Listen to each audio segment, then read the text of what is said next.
I was living in my own village. I didn't know until we met here. Also, on his side, I had some association with his hometown, Ogbueshi. I lived there for a very short time where I was doing a government project for their post office in Ogbueshi. So we both know each other's backyard. He was born in Nigeria on the 16th July 1949. And like we had, he would be 80 in a few days or so, or weeks time. So this should actually be, we should actually be celebrating his life. Because the Bible says once you are over 60 or 70, the rest is so he has lived. For that we say thank you to God for his life. Amen. His parents, I will leave that to the family to talk about. His parents were not that better than me. But he started his earlier life in Port Harcourt. The people who are now saying they are not Igbos here. But we're not, we are all Igbos. That's where he had his primary education. And by 1966, he obtained his, what we used to call WAEC, isn't it? Famous for West African School Certificate, which he had in Oka. He went to a secondary school, Igbo, Oka. And I heard about him, but we never really met. He was a bit more senior to me, but he was a very good footballer. And I also played football very much. So we had so much in common. So each time we sat together, we tend to like renew our memories. He knows those that I know, and he knows those as we used to play the backyard football in Enugu. So each time I was with him, there was so much in common that we shared. After his school certificate, like in 1966, I believe, that was the time Nigeria went into the civil crisis that culminated into the Civil War, which famously called the Biafran War. And like many of us, not these young faces I'm seeing here, they call some of them Ajepota, they didn't know anything there. The war actually took away some of us, our youthful lives. 3 years. Our progress, especially in education, was like put in a cooler. And after the war, however, we had to carry on, just like Oliver carried on. And he progressed into do a course of study at the University of Nigeria in Nsukka between 1960, I think from 1970 and graduated around 1977 or so.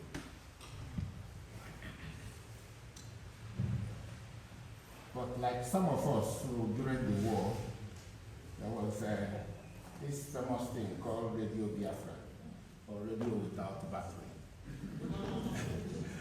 And many of us, like himself, got interested in the media. That's why he actually went into media.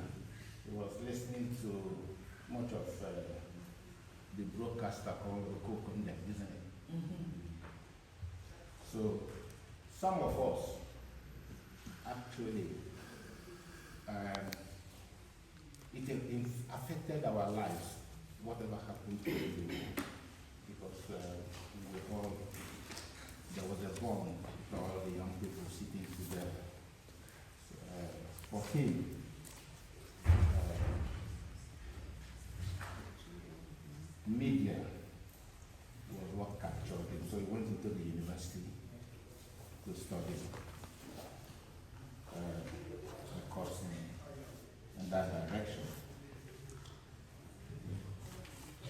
from there, he never moved away from there. Immediately after his university, he got a job in Anambra State Broadcasting Service called ABS.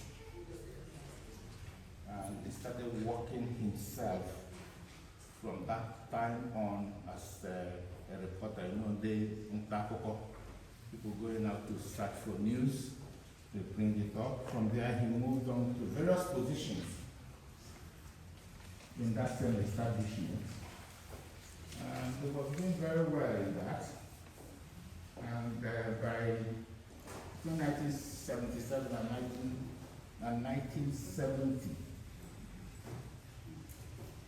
he had worked, that's over a period of 13 years, he had worked up himself to positions of being a field reporter and advanced to production editor and eventually the head of report, so they call it.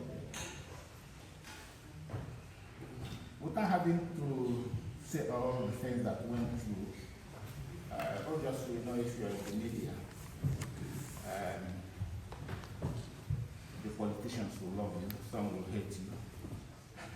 So, but he himself, he managed to serve the politicians, he served as a press, as a chief to 3 House of Assembly, Anambra State. And if you work in Anambra and you can survive different regime, you must be good. But he worked with 3 different speakers of Anambra State of Assembly. He kept on progressing. I'm not here to give the CV, but I mean, sometimes it's good to know the roles he played. He subsequently, eventually, after many years, he spent over 35 years in broadcasting, ended up as the Deputy Director of Anambra State Broadcasting Service. Anambra State Broadcasting Service. The other connection I have with him was that the guy who was the director at the time he was working was my childhood friend. We all lived at Enugu, and they were all in my own village. So I had that communication with Oliver. Beyond his work, Oliver was a family man. In fact, after retirement, he came over here to join his family. Thanks to his lovely wife who gave the faith. And each time I visited him, we normally have very homely discussions, most of the time catching up our experiences, like what happened during the war and things like that. We still shared these views until eventually he left. He was a very nice man, kind man. He liked, imparting or giving out his knowledge to the society. When he came in here, he joined the ICAM, the Igbo Community Association West Midlands. And I do remember how passionate he was about our children learning Igbo language. I remember he contributed in Igbo classes for our young children. So he was somebody who was passionate about children and then knowing their roots. So up until he became unwell, we were talking most of the time on the telephone. Sometimes we had opportunity to sit together and chat. So I really enjoyed him. He was a man of peace, a man that was so unassuming. If nobody told you about him, you wouldn't know that he has done so much to the community. So these were the memories that I have for him, and my condolences to his wife and children. I'm sure Oliver lives a good life. I know he was loved by his family, and that they too loved him dearly, but God loves him more. We miss him, and may his soul forever rest in peace. Amen.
Ogbueshi Oliver.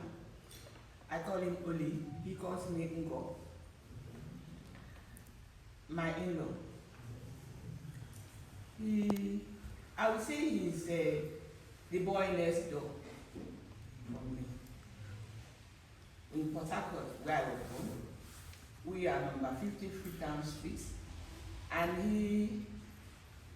he used to come to his uncle every holiday to number 48.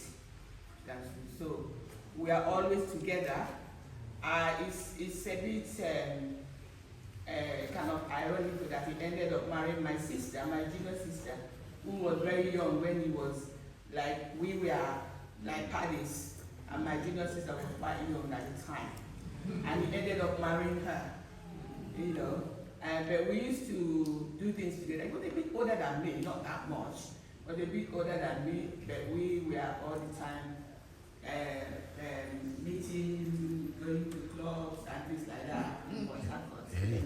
And he ended up marrying my sister, and that was very good because we were quite friendly. And so he's well accepted in the family when they got married eventually. And he has been a chatty box. We normally talk each time I go to their house.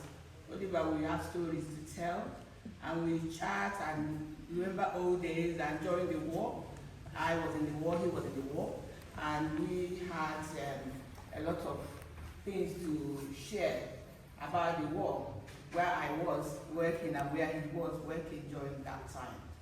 So I would say that we have been quite good together.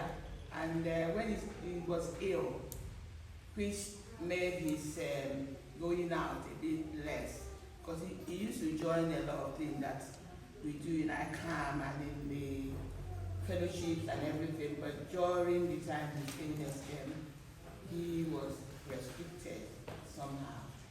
But it was still the only that I know, because each time I go to his place, we chatted. I mean, not long ago, we met at the Ogbueshi for my camp. We all had a kind of get together, and I think that was the last outing he had, wasn't it? That was the last outing he had. He was there with us at one of the sisters' residence where we had that meeting, and he was very, very active as well, following with the chats and things we were having at the time. So up till he became quite ill, he has been a mover, you know. He did things, and everybody likes his appearance because he's always bubbly when he's there, when he's around. He is like that. So I would say, for the family, for my sister and the children, both the ones here and the ones abroad, because their daughter is in America, the family. So I say it is well, because he has gone to meet with the Lord. And that's what we are all expecting to do, isn't it? Every one of us. That's what we are looking forward to. You know, and I wouldn't say that it's so bad. And only by Ogbueshi. In Ogbueshi, where I come from, when you get to 80, you become Ogbueshi. I know they say only by 79, but the Ogbo thing is 4 years. So people 79, 78 can become Ogbueshi because they are going to be Ogbueshi within the next couple of years or within the next year. So he had this ceremony done. Was it last year we did it? Last year. And some of them in the group might be 81, while some of them are 80 or 79, as the case may be. With him, he was 79 when he did the Ogbueshi. So he's still Ogbueshi. And Ogbueshi is an age that when we get to that in my hometown, you don't do any wrong. You are it. And you can say anything, you don't pay any tax anymore. You just, and he got to that level. And that is a thing to be thankful for. In Ogbueshi, if you don't get to Ogbueshi, you are still a child. But when you get to Ogbueshi, you are an adult, a very good adult, and everybody respects you. Wherever you come to any occasion, everybody gets up for you to sit down. Ogbueshi can never be left to stand up while people are sitting down. Never. And if you go to the bank, they give you space to get on and do your bank while the others wait. So when you get to Ogbueshi, that's what we are all looking forward to get to Ogbueshi. Yes, Ogbueshi we go. Thank you very much. My sister, condolences. I know that this is hard time for you, but we are all there for you. Praise the Lord.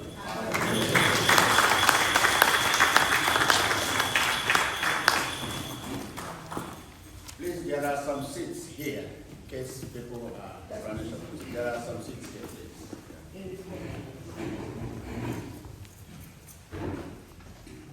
Anybody that know?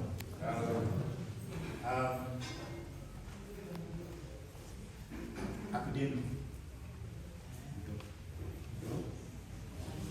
Ikedionwu. Libya. Then.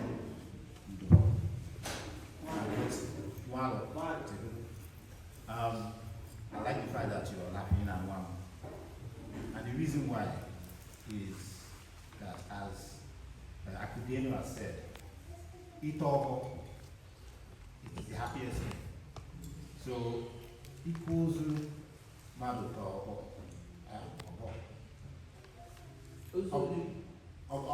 or something that you cry at. Or Ozuge. Because Itogo.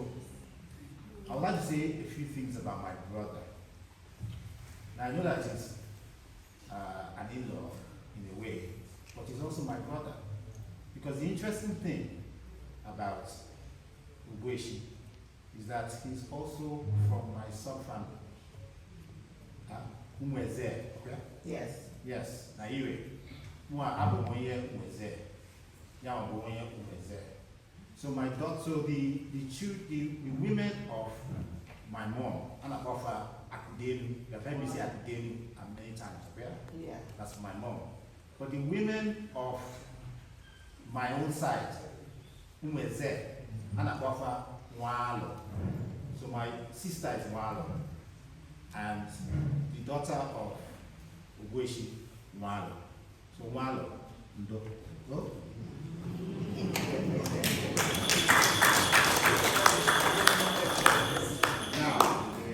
Now, we have mentioned about Itogo, but in Ogbueshi, that is one of the most sacred. That's what everybody in Ogbueshi lives for. So we talked about how happy everyone is, Obuda or Ito, but I know some family members, my grandmom included, almost got there. My uncle, Sam, almost got there, but passed away. And that is the saddest thing that happens in Ogbueshi is when you're almost there and pass away. So this is a day of celebration for him because Now, we spent some time together. we were like friends because, as I said, we are brothers in that sense. The father to me, but you know what I mean, we're from the same sub family. And he was a very keen footballer. That's one thing about him. When he was young, he would have gone professional, very close to going professional. I think he had an injury or something, and he couldn't go professional with the Rangers. And he was also very much into politics, so we spent hours talking about football and politics, as men do, right? Football and politics. But as many of you know, he had cancer, and when the family found out, he only had the doctors, as all the doctors would say, based on their computations and experience, that he only had a few weeks or months to live. And that was over 12 years ago. Yeah. Was it not? 10 years, 12. Or around that time, 11, 12 years ago. So a few months, in God's eyes, is another thing, right? So when someone passes away, I personally like to think about what are the lessons or the lesson that we learn from not only that person's life, but also the situation about the person passing away. God preserved him for all this time because he was able to witness the weddings of all his children, right? And only just the other day, he witnessed the traditional wedding in Ogbueshi of his youngest child, Walo, right? To Tom, a lovely, lovely person. So as the family was increasing, he was there to witness all that, you know. So what it means is that if a doctor says this is time, God has his own plans. And therefore, we should always look up, look to God. Whatever time man proposes, God's time is closest, okay? Right? And so therefore, we should always look up to how our life is. But the second thing is, whilst you're living, always consider the legacy you leave behind. We're here, I'm standing in front of the most packed church that this Igbo church may have had for a very long time. Because everybody came for a reason. Because he left an imprint in every single person's here's lives, in some shape or form. That's why you came in the rain to come and pay your respects. That is a legacy. So the question is, when is your time? Who will turn up? And the only way you're going to know that is what you do in your life, during your life. So Bikun, the family, thank you again for putting on this. Bikun Lulu. And one last thing, actually, thank you for all turning up. Your uniform. You know, he was part of your group, and you have all represented him. I don't know, God bless.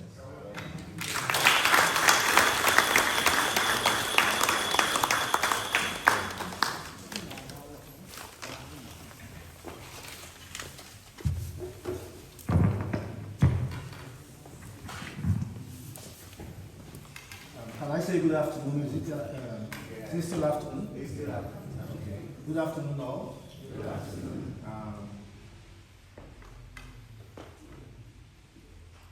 We are here today to celebrate a man, a husband, a brother, an uncle, and a friend, and a father, a grandfather, Mr. Oliver Ikedionwu, Okigbo, Ogbueshi, who passed on 4th of August this year, 2025, in Nigeria. My speech might not be that coordinated. It's going to be disjointed because it's how I feel. You know, I want to thank each and every one of us here. I want to thank ICANN. I want to thank the Igbo community. Igbo, is it fellowship? Yeah. Okay. Because I remember when he was alive, when I called on the phone, he would always tell me, oh, the prayer group, they just left.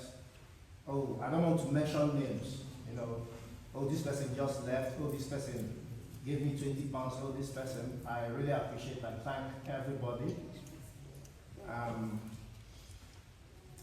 want to thank some family members. Auntie, I want to thank you. Mrs. Hope Obodefula. Ezimle. Just as you said, you guys used to chat a lot. I want to thank Mr. Choka, Jonas Obodefula, Afueni. If I have a lot to say, but I want to thank you. I want to thank Mrs. Ibe. Yeah. And I want to thank Dr. and Mrs. Erika Mazodo.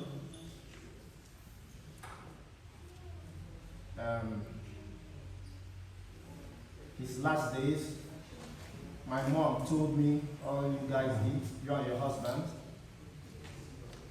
God bless you.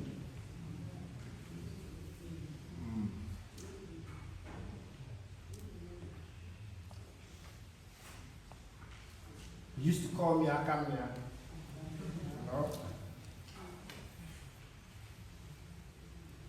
Just as they say, he turned, 79, but he became an Ogbueshi before he left. So he's a human being, we are one, but at the same time we celebrate him.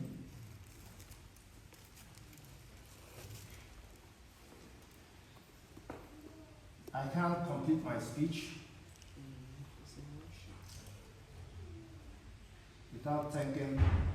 without appreciating one person. And that's my mom, the wife. 10 years, yeah? 10 years.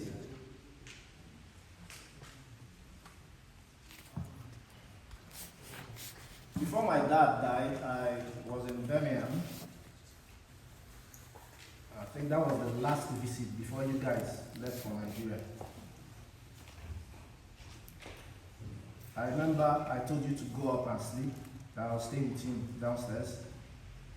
I didn't sleep. He kept calling me in the night, oh, I want this, I want that. Oh, and I thought to myself, just a night. Imagine what you passed through. 10 years.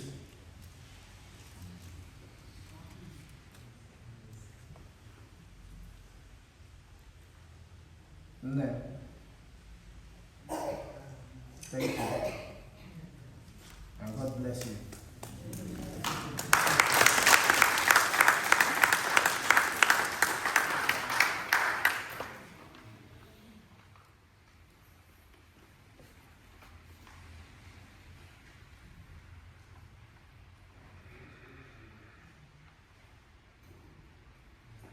She used to work night shifts. She goes to work at night, comes back in the morning.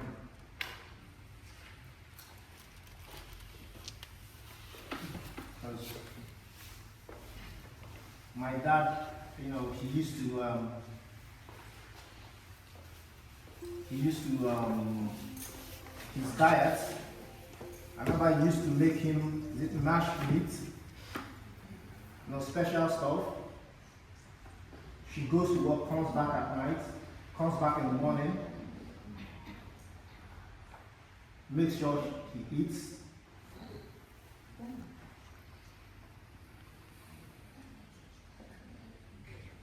Again, thank you.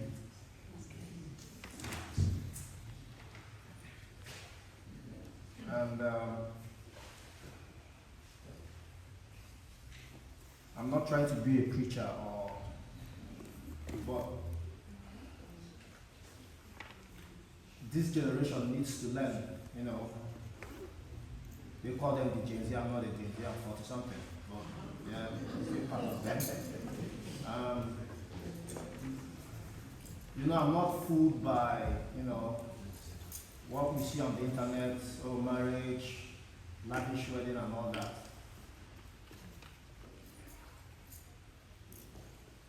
When you want to marry a friend, and marry a woman, because most times it's us men that get weak and old first, unfortunately.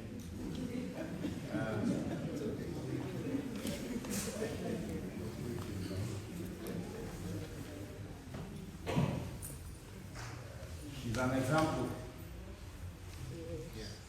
I'm not saying all this to flatter her. It's obvious. It's there for everyone to see.